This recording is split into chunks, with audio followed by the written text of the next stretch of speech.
ఏపీలో పెట్రోల్ దొరుకుతుందా సార్ మీకు? పెట్రోల్ ఆర్ డీజిల్ మీరు 2 వీలర్ పెట్రోల్ యూజ్ చేసినా, 4 వీలర్ యూజ్ చేసినా నిరభ్యంతరంగా వెళ్ళి మీరు కావాలనుకునే టైంకి ఇంతకుముందు ఎట్లా ఉండేది మనకు కావాలనుకుంటూ మనం వెళ్ళి పెట్రోల్ బంక్ దగ్గర 10 మంది అంతమంది అయితే ఖచ్చితంగా లైను క్యూను ఉంటుంది. వెళ్ళి కొట్టిపించుకుని వచ్చే పరిస్థితి నిజంగా తిరుపతిలో ఉందా లేదా? అంటే నేను ఈరోజు ఉదయం తిరుపతికి వచ్చాను. 3 రోజులు హైదరాబాద్ లో మీతో ఉన్నాను, చూశారు. అయితే నాకు అదృష్టం అంటే నాకు పెట్రోల్ బండి లేదు, నాకు ఎలక్ట్రికల్ బండి ఉంది కాబట్టి పోయే అవకాశం రాలేదు. కానీ బేసిక్ గా చాలా తీవ్రమైన సమస్య ఉంది. కొంత 2 రోజులతో పోల్చుకుంటే ఈరోజు కొంచెం బెటర్ గా ఉన్నట్టుంది, కానీ ఉండదగిన పరిస్థితి కాదు. ఎందుకంటే పెట్రోల్ కొరత ఎందుకు వస్తా ఉంది? ప్రభుత్వం ఇక్కడ బ్యాలెన్స్ గా రియాక్ట్ కావట్లా. సో అనగా బేసిక్ గా ఇప్పుడు ప్రభుత్వం మాకు పెట్రోల్ ఎలా వస్తా ఉంది? ఇప్పుడు అందరూ ఇరాన్ యుద్ధం చుట్టూ తిరుగుతున్నారు. ఇరాన్ లో యుద్ధం జరుగుతుంది కాబట్టి పెట్రోల్ సమస్య వచ్చేసింది, వచ్చేస్తుందని భయపడిపోయి చాలా మంది ఏదో ముందస్తు సరుకులు కొన్నట్టు కరోనాలో నెలకు 2 నెలలు సరిపడే సరుకులు కొన్నారు కదా, బ్యాంకుల్లో పోయి డబ్బులు తీసుకురావడం, అట్లా మరి ఏమైనా చేస్తున్నారా అని అంత ప్రచారం కూడా చేశారు. బేసిక్ సమస్య ఎక్కడ వస్తుందో చూడాలి కదా. ఎందుకంటే భారత ప్రభుత్వం పర్ ఇయర్ 258 మిలియన్ టన్నుల క్రూడ్ ఆయిల్ దిగుమతి చేసుకుంటుంది విదేశాల నుంచి. ఆ క్రూడ్ ఆయిల్ నుంచే భారతదేశంలో రిపేర్ చేసి పెట్రోలు, డీజిల్, తర్వాత ఇవన్నీ కూడా వస్తాయి, వాటి ద్వారా వస్తాయి. వీటిని మనం తీసుకునే క్రమంలో భారతదేశంలో 258 మిలియన్ టన్నుల కెపాసిటీ, నిల్వ చేసే సామర్థ్యం ఉన్నటువంటి వ్యవస్థ మన దగ్గర ఉంది. మనకు అవసరం 210 మిలియన్ టన్నులే. అంటే మనకు అవసరానికి మించి దాదాపు 48 మిలియన్ టన్నుల కెపాసిటీ ఉన్న వ్యవస్థ మనం పెట్టుకోను. అంటే 60-70 రోజులు ఈ దేశాల నుంచి రాకపోయినా బండి నడుస్తుంది. అట్లాంటి ఒక వాతావరణంలో భారతదేశం ఉంది. దీంట్లో ఆంధ్రప్రదేశ్ లో విశాఖపట్నంలో HPCL రిఫైనరీ సెంటర్ దాదాపు 15 మిలియన్ టన్నులు సామర్థ్యం ఉంది విశాఖపట్నంలో. అక్కడి నుంచి మనకు వాళ్ళ డిపోలకి వెళ్తాయి, డిపోల నుంచి తర్వాత ఈ డీలర్ నుంచి పెట్రోల్ బంకులకు వస్తాయి. ఈ వ్యవస్థల్లో కానీ ప్రభుత్వం కానీ కేంద్ర ప్రభుత్వం ఎక్కడ పెట్రోల్ కొరత లేదు అంటారు. మరి పెట్రోల్ కొరత ఎందుకు వస్తుంది? ఇక్కడ 2 ఈ డీలర్లు ఇండెంట్ పెట్టాం, వాళ్ళు ఇలేదు అంటారు. మాకు ఇండెంటే రాలేదు, ఇండెంట్ ఎంత పెడితే అంత ఇస్తాను వాళ్ళు అంటారు. ఎక్కడ తప్పు జరుగుతూ ఉంది? డిపోల నుంచి కానీ HPCL లాంటి సంస్థల నుంచి కొంటారు కదా డీజిల్, పెట్రోల్ అవన్నిటిని. మనం ఎంత ఇండెంట్ పెడతాం, అంత ఇస్తున్నారా లేదా? ఒకవేళ ఈగిపోతే వాళ్ళు తప్పు, వాళ్ళు ఇచ్చినా తీసుకోకపోతే వీళ్ళు తప్పు. ఇప్పుడు ఒక క్రైసిస్ వచ్చినప్పుడు రాష్ట్ర ప్రభుత్వం ఏం చేయాలి? ఇద్దరితో మాట్లాడాలి. ఎక్కడ ల్యాబ్స్ జరుగుతుంది చెప్పచ్చు కదా ప్రభుత్వం. ఇప్పుడు ప్రభుత్వం తప్పేం లేదు. మనకు ఇరాన్ లో యుద్ధ వాతావరణం వచ్చింది, ఉత్పత్తి కాడనే కొంత ప్రాబ్లం వస్తుంది, స్లో డౌన్ అయింది కాబట్టి కొన్ని రోజులు కష్టం ఉంటుంది, ఏమి ఇబ్బంది పడద్దని ప్రజలకు భరోసా చెప్పచ్చు.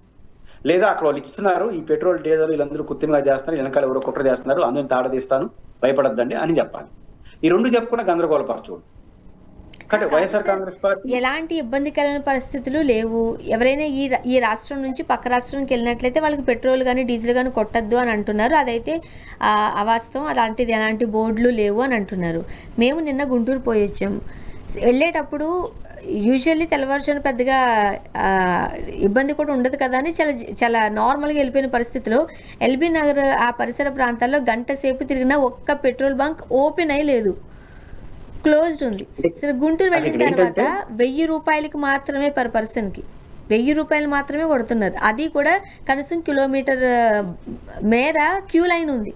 మరి ఇబ్బందికరమైన పరిస్థితులే కదా, అవేమీ లేవు అంటుంది కదా గవర్నమెంట్. మరి ఈ 2 రోజులు చాలా ఇబ్బందికర పరిస్థితులు వచ్చినాయి, దాంట్లో డౌట్ ఏం లేదు. దానికి రీజన్ ఏంటి? రీజన్ కనపడట్లేదు. ఇప్పుడు మనకి ఇరాన్ యుద్ధం వల్ల ఇంకోటో ఇంటర్నేషనల్ నుంచి రావాల్సిన క్రూడ్ ఆయిల్ లాగిందని చెప్తే కేంద్ర ప్రభుత్వం చెప్తుంది కొంచెం ఇబ్బంది అవుతుంది, సర్దుకోండి అని. వాళ్ళేం చెప్పట్లేదు.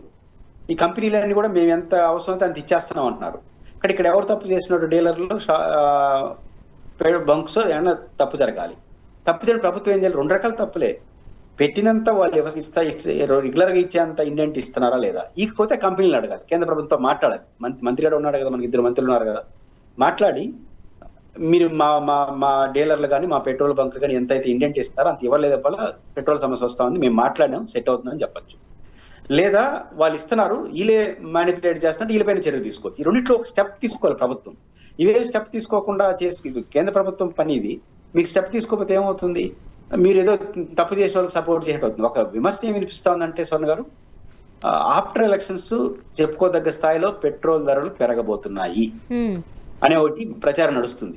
ఇప్పుడు తమిళనాడు అవన్నీ చివరి ఎలక్షన్స్ అవన్నీ అయిపోయిన తర్వాత పెట్రోల్ ధరలు పెంచబోతున్నారు.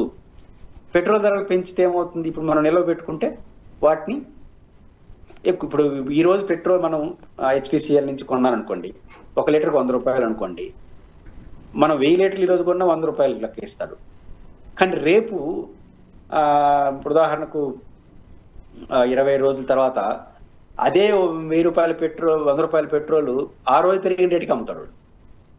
నేను పాత తీసుకొచ్చాను, పాత రేటుకి ఇమ్మంటే ఈడు, తగ్గిస్తే ఇస్తాడు, తప్ప పెంచితే ఈడు. కాబట్టి పెంపుదలను ఆ రకంగా తీసుకుంటున్నప్పుడు ఇట్లాంటి బ్లాక్ అంటే కొంత కృత్రిమంగా కొరత సృష్టించి కొంత పెట్టుకొని ధరలు పెంచిన తర్వాత ఏమన్నా అమ్మదాం అనుకుంటున్నారనే అనుమానాలు కొంతమంది కలుగుతా ఉంది.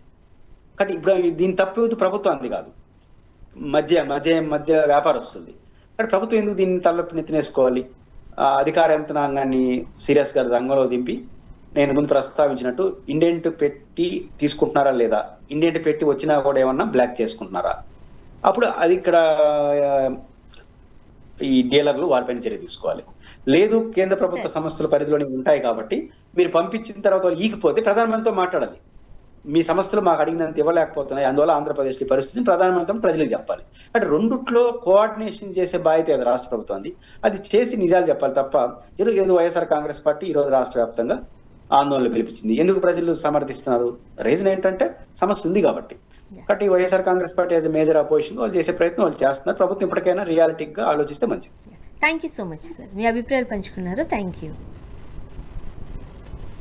ఇది వాళ్ళ రియాలిటీ చెక్. Stay tuned.